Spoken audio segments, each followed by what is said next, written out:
안녕하세요. 월클토토 프리뷰입니다. 경기 분석에 앞서 저희 멤버방 수익 인증 사진입니다. 적중하신 멤버방 회원분들 진심으로 축하드립니다. 가족방에선 더욱더 자세한 언오버 조합에 도움을 드리고 있으며 저희 최종 조합픽 공유를 무료로 제공해드리고 있습니다. 영상 아래 고정 댓글 링크 클릭해주시면 친절하게 안내 도와드리겠습니다. 3월 10일 경기 일정입니다. 첫 번째 본머스와 셰필드의 경기입니다. 본머스는 전방 압박에 대응을 못하는 팀을 상대로는 자비가 없는 모습을 보여주는 편. 사실 뉴캐슬도 본머스의 압박 능력에 포켓 공간을 허용하면서 2골을 내주는 등 압박을 바탕으로 하는 공격성은 제법 높은 평가를 받고 있는 것이 사실이다. 물론 뒷공간을 넘겨주고 강하게 프레스를 거는 상황에서 수비적인 약점이 없지는 않다고 볼 수 있지만 셰필드가 볼을 방출할 상황을 만들 수 있을지는 모르겠다. 셰필드는 와일더 감독이 수비 전술을 손봤지만 강등 확률은 매우 높아 보이는 상태. 특히 빌라, 브라이튼, 아스날 등 중앙에서의 강한 압박으로 상대를 하는 팀을 만나면 대량 실점을 피하기 어려운 상황. 앞서 언급한 이 세 팀에게는 모두 5골 이상을 실점했다. 현재로서는 본머스를 상대로 할 수 있는 것이 거의 없다고 봐도 무방한 전력일 듯. 본머스의 핸디캡 승리도 무난할 것으로 보는 매치다. 전방 압박이 통하는 상대에게는 자비가 없는 모습을 보여주기도 했으며 특히 셰필드가 본머스와 비슷하게 공격성을 보이는 팀을 상대로는 대량 실점을 면치 못하는 등 와일더 감독이 손을 본 수비 전술도 전혀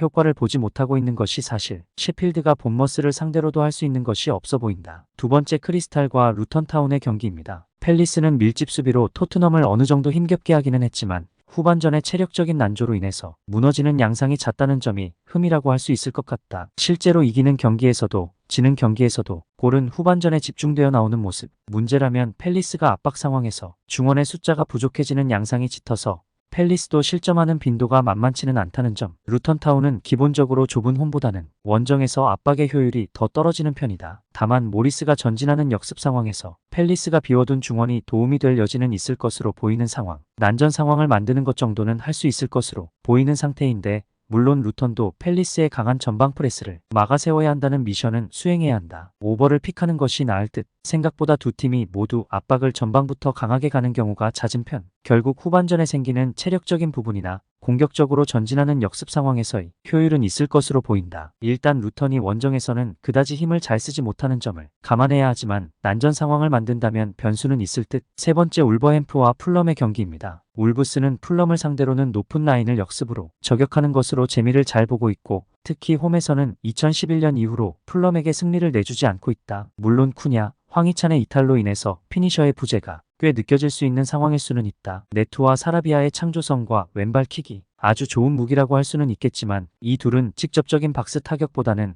어시스트에 조금 더 특화된 자원. 풀럼이 상당히 높은 라인을 커버하는 것을 원정에서 어려워하는 편. 이는 지난 시즌에도 풀럼의 약점으로 꼽히는 요소이기도 했다. 다만 무니즈가 현재 5경기 5골 1도움의 엄청난 폼을 보여주면서 히메네즈의 공백을 메우고 있다는 점은 긍정적. 공격적으로 하는 팀이라 9번 역할의 선수가 제 몫을 하지 못하는 상황에서는 수비적인 난조가 더 두드러지는 편이다. 오버를 픽하는 것이 나을 듯. 울브스가 홈에서 강하고 풀럼을 상대로도 예외는 아니었다는 것을 생각해야 할 것으로 보이지만 황희찬과 쿠냐의 동반 이탈로 피니셔 역할을 해줄 선수가 부족하다는 점이 아쉬울 것이고 풀럼도 9번 역할 선수의 화력이 살아있는 상황에서는 성과를 제법 내는 편이라는 점을 생각해야 할 것. 네 번째 아스날과 브렌트포드의 경기입니다. 아스날은 최근 리그에서는 4경기 21골이라는 압도적인 득점 수치를 기록하고 있다. 물론 UCL에서 포르투를 상대로 역전을 시켜야 하는 입장이고 상대의 거친 플레이에 선수들을 보호해야 하는 상황. 아스날이 이번 경기에서는 공격적인 고삐를 다소 늦추고 플레이를 할 가능성도 없지는 않다고 본다. 그래도 최근 압박이 붙기 전에 빠르게 전개하면서 아스날이 고전하는 밀집 대형에 대한 실마리를 잡아낸 것은 특기할 필요가 있을 듯. 브렌트포드는 첼시를 상대로 2대2로 무승부를 기록하면서 첼시를 상대로 상성이 좋다는 점을 증명. 아스날을 상대로도 강한 수비를 바탕으로 꽤 애를 먹이던 전력이기는 했다. 다만 상대가 압박을 무기로 하는 팀을 제법 쉽게 공략하고 있다는 점과